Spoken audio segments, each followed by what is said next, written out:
وقد قال الصادق علیہ السلام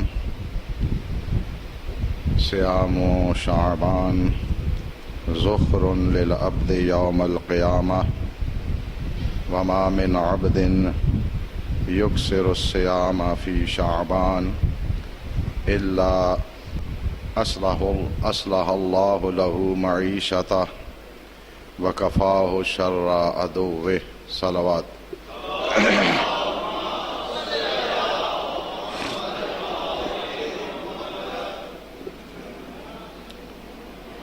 سب سے پہلے شعبان معظم کی خوشیوں کی مناسبت سے بارگاہ نبوت و امامت میں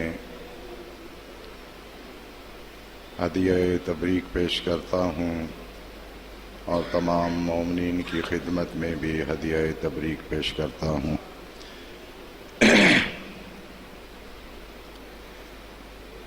شعبان کا مہینہ سرکار دو عالم صلوات اللہ علیہ وآلہ سے منسوب مہینہ ہے۔ حضرت صادق سلام اللہ علیہ کی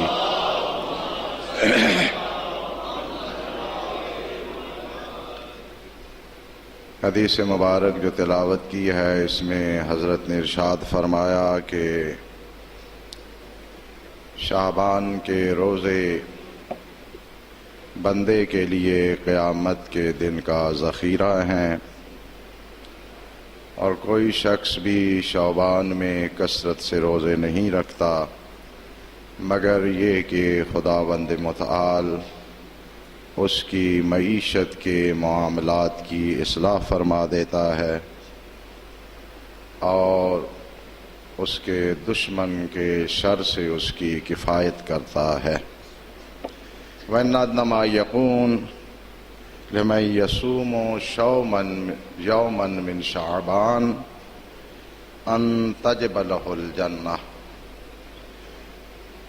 اور کم ترین اجر اس شخص کا جو شعبان میں سے ایک دن کا روزہ رکھتا ہے یہ ہے کہ اس کے لیے جنت لازم ہو جاتی ہے۔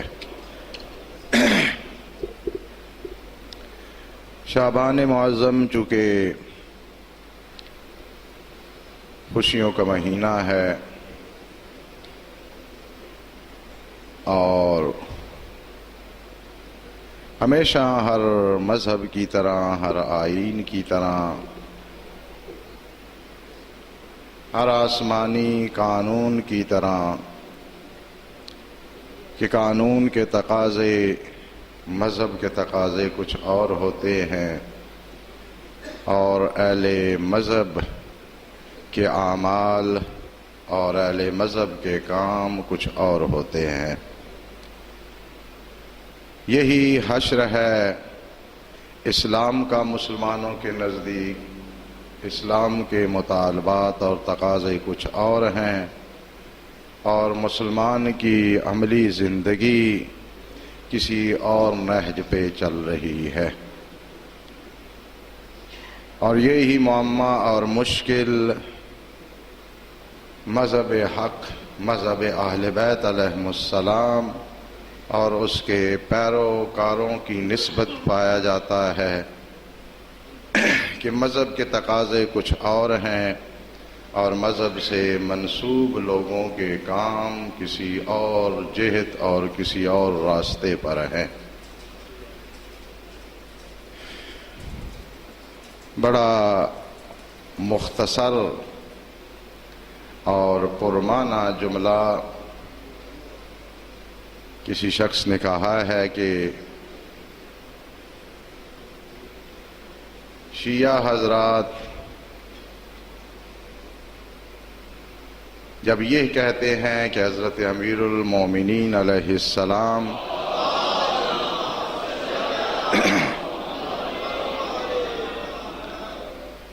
جنت تقسیم کرنے والے ہیں اور جنت میں ہوں گے، تو ساتھ ہی یہ کہتے ہیں کہ جہاں امام ہوگا وہاں ہم بھی ہوں گے۔ یعنی وہاں تو معیت کا فوراً اعلان کر دیتے ہیں، اور جب حضرت امیر المومنین علیہ السلام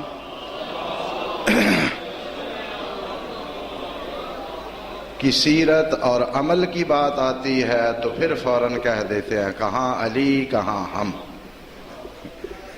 یہ بڑا آسان سا جواب ہے۔ یہ وہی فاصلہ ہے جو مذہب کا اور اہل مذہب کے درمیان پایا جاتا ہے، اسلام اور مسلمانوں کے درمیان پایا جاتا ہے۔ ہمارے ہاں تصور یہ ہے کہ کسی خوشی کا اظہار ہلا گلا کرنا، اور اب ایک مذہبی اور اسلامی ڈانس نکل آیا ہے دھمال، وہ ڈالنا، اور متبرک عدد ہے 14 یا 12 ڈھول ہونے چاہیے، تو یہ خوشی اور یہ جشن ہو گیا۔ جبکہ اسلامی طریقہ خوشی کا یہ ہے کہ جس دن اسلام خوشی کا دن قرار دیتا ہے اس دن زیادہ عبادات کرنی پڑتی ہیں، اس دن دعائیں زیادہ پڑھنی پڑتی ہیں، اس دن نماز زیادہ پڑھنی پڑتی ہے، اور عیدین کے علاوہ چونکہ جو 2 عیدیں ہیں ان کے روز تو روزہ رکھنا حرام ہے، باقی جتنے خوشی کے مواقع ہوتے ہیں اس دن روزہ بھی رکھنا پڑتا ہے، مستحب ہے روزہ رکھنا۔ شعبان مبارک چونکہ منسوب ہے حضرت سید الانبیاء صلوات اللہ علیہ وآلہ سے، لہٰذا اس مہینے کی عبادات بھی خاص اہمیت رکھتی ہیں، خاص عظمت رکھتی ہیں۔ سب سے بڑی بات یہ ہے کہ سرکار دو عالم صلوات اللہ علیہ وآلہ نے ارشاد فرمایا کہ شعبان شہری، شعبان کا مہینہ میرا مہینہ ہے، وشہر رمضان شہر اللہ عز وجل، اور ماہ مبارک خداوند متعال کا مہینہ ہے۔ فمن صام یوما من شہری کنت شفیعہ یوم القیامہ۔ بہت بڑی بات ہے کہ جو میرے مہینے میں سے ایک دن روزہ رکھے قیامت کے دن میں اس کی شفاعت کروں گا۔ تو چونکہ خوشیوں کا مہینہ ہے، سرکار سے منسوب مہینہ ہے، لہذا اس میں عبادات معمول سے زیادہ ہونی چاہیے۔ حضرت ابن عباس نے نقل کیا ہے کہ سرکار دو عالم کی محفل میں صحابہ شعبان کے مہینے کے فضائل پہ مذاکرہ کر رہے تھے۔ جو کسی کو فضیلت یاد تھی، جو سرکار دو عالم سے سنی تھی، اس کا تذکرہ کر رہا تھا۔ تو حضرت نے محفل والوں کو خطاب فرمایا فقال شہر شریف، شعبان یہ ایک عظمت اور شرافت والا مہینہ ہے، وہو شہری، اور یہ میرا مہینہ ہے۔ وحملۃ العرش تعظمہ، وہ مقرب ملائکہ جنہوں نے عرش الہی کو اپنے کندھوں پہ اٹھا رکھا ہے، وہ ملائکہ بھی اس مہینے کی تعظیم کرتے ہیں۔ وتعرف حقہ، اور اس کے حق کو پہچانتے ہیں۔ وَهُوَ شَهْرٌ تُزَادُ فِيهِ أَرْزَاقُ الْمُؤْمِنِينَ لِشَهْرِ رمضان، یہ ایسا مہینہ ہے جس میں مومنین کے رزق میں اضافہ کیا جاتا ہے ماہ مبارک کی خاطر،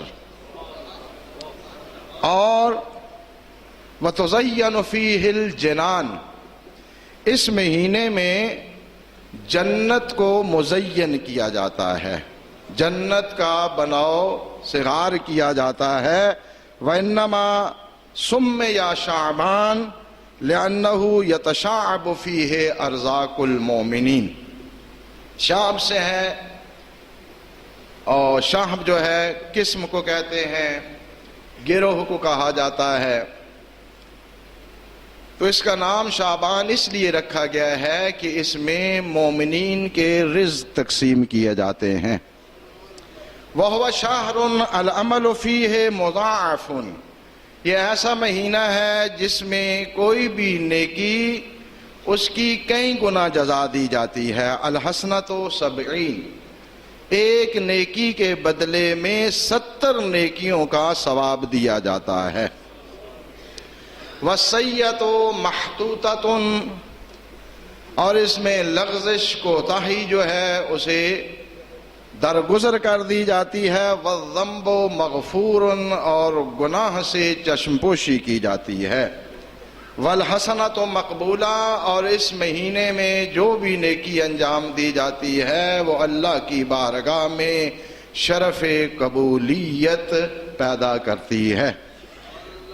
وَالْجَبَّارُ جَلَّ جَلَالُهُ، اور حق تعالی یباہی فیہ بعبادہ، خداوند متعال اپنے بندوں کے ذریعہ سے فخر و مباحات فرماتا ہے اس مہینے میں کہ میں نے اس مہینے میں ان کے لیے روزے لازم قرار نہیں دیے ہیں، لیکن اس کے باوجود میری خوشنودی حاصل کرنے کے لیے یہ لوگ روزے رکھ رہے ہیں۔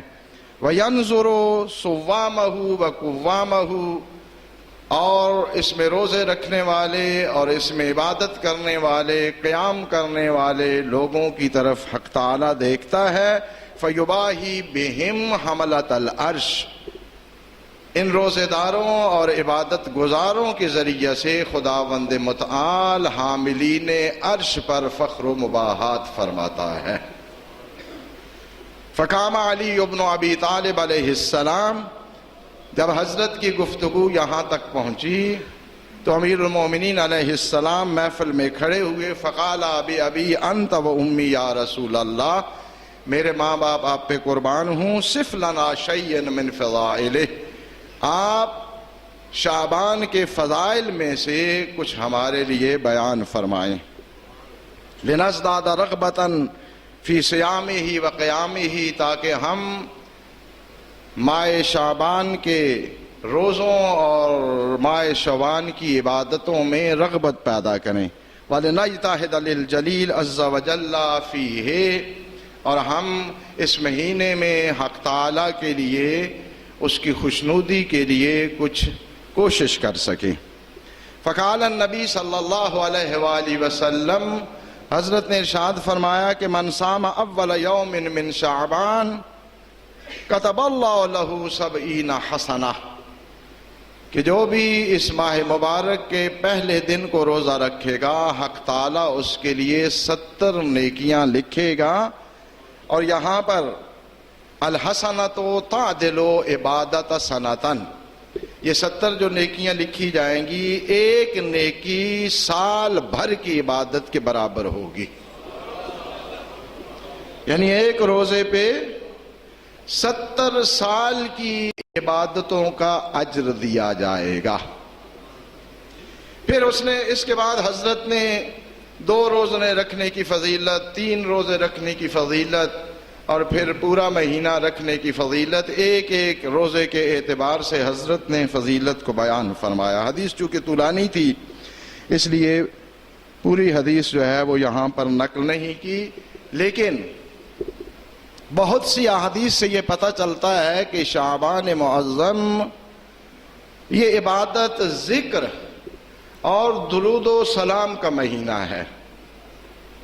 کچھ روایات ہیں جن سے یہ پتہ چلتا ہے کہ رجب استغفار کا مہینہ ہے، اور شعبان معظم یہ استغفار اور سرکار دو عالم پہ درود و سلام بھیجنے کا مہینہ ہے۔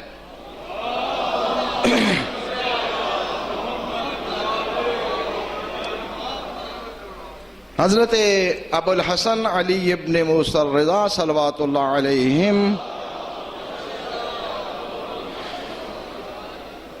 نے ارشاد فرمایا، یقول من صام من شعبان یوما واحدا ابتغاء ثواب اللہ، جو شخص پورے شعبان میں سے ایک دن کا روزہ رکھے اللہ کے سے ثواب کو چاہتے ہوئے، حشر یوم القیامت فی زمرت رسول اللہ صلی اللہ علیہ وآلہ وسلم، تو قیامت کے دن اسے سرکار دو عالم کے گروہ میں سے محشور کیا جائے گا۔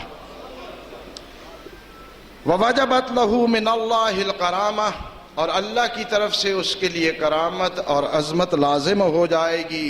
وَمَن تَصَدَّقَ فِي شَعْبَانَ بِصَدْقَةٍ، اور جو شعبان معظم میں کوئی چیز صدقہ دیتا ہے، وَلَوْ بِشَقِّ تَمْرَةٍ، اگرچہ ایک کھجور کا آدھا ٹکڑا ہی کیوں نہ ہو، حرم اللہ جسدہ علی النار، خداوند متعال اس کے جسم کو جہنم پر حرام قرار دے دے گا۔ ومن صام ثلاثة ایام من شعبان ووصلها بصیام شہر رمضان، اور جو شخص شعبان کے 3 دن مسلسل روزے رکھے اور ان 3 روزوں کو ماہ مبارک کے ساتھ متصل کر دے، یعنی آخری 3 دن تاکہ آگے ماہ مبارک شروع ہو جائے، کتب لہو صوم شہرین متتابعین، تو خداوند متعال ایسے شخص کے لیے 2 پے در پے 2 مہینے روزے رکھنے کا ثواب لکھ دے گا۔ یعنی آخری 3 روزے اگر اس ترتیب سے رکھے جائیں کہ ماہ مبارک شروع ہو جائے تو 2 مہینے روزے رکھنے کا ثواب ایسے شخص کو عنایت کیا جائے گا۔ اور حضرت صادق صلوات اللہ علیہ نے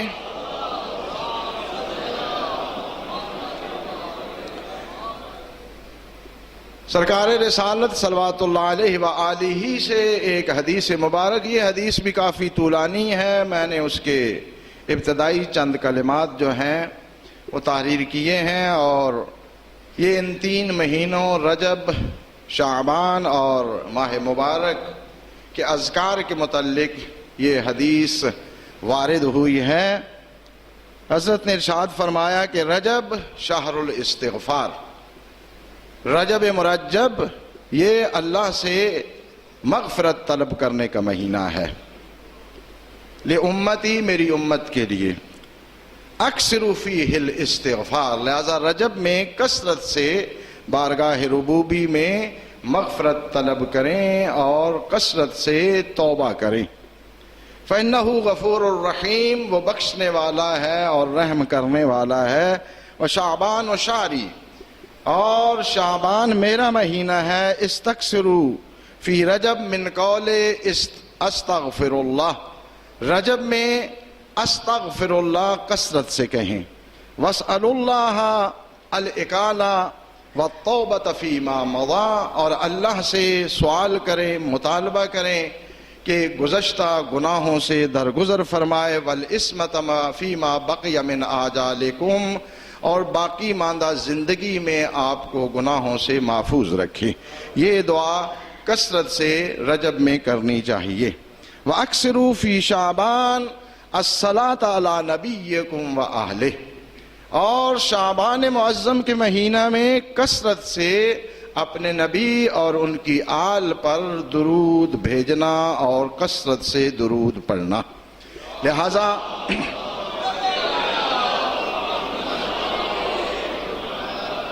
اس مہینے میں خاص استغفار بھی خاص الفاظ کے ساتھ وارد ہوئی ہیں ائمہ اہل بیت علیہم السلام سے، لیکن ظاہر ہے کہ اکثریت عربی کو چونکہ نہیں جانتی، وہ اذکار غیر مانوس ہوتے ہیں اور تیزی سے زبان پر جاری نہیں ہوتے، تو یہ مختصر ذکر جو ہے استغفار والا، استغفر اللہ و اتوب الیہ یا استغفر اللہ ربی و اتوب الیہ، کوشش کریں کہ اس مہینہ میں کثرت سے یہ ذکر جو ہے اس کا ورد کیا جائے، اور اسی طرح درود پاک کا بھی کثرت سے ورد کیا جائے۔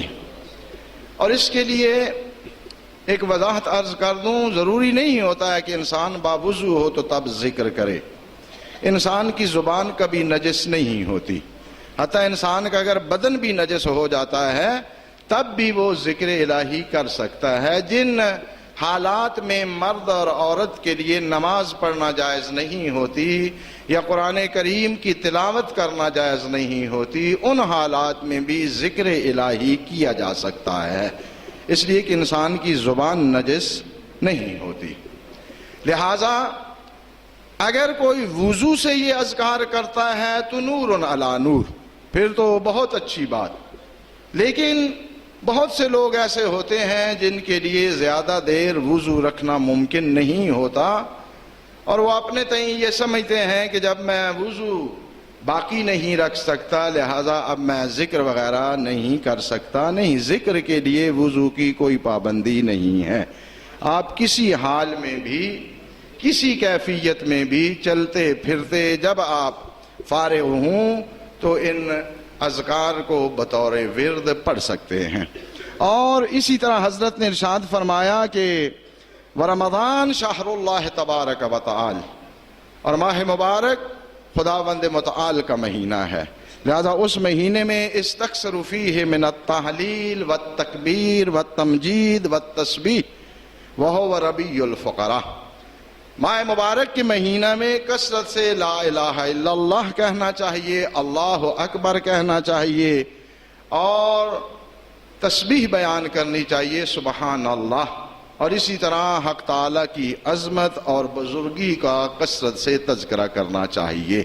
لہذا ماہ مبارک میں ذکر لا الہ الا اللہ، اللہ اکبر، سبحان اللہ، یہ اذکار جو ہیں وہ کثرت سے پڑھنے چاہیے۔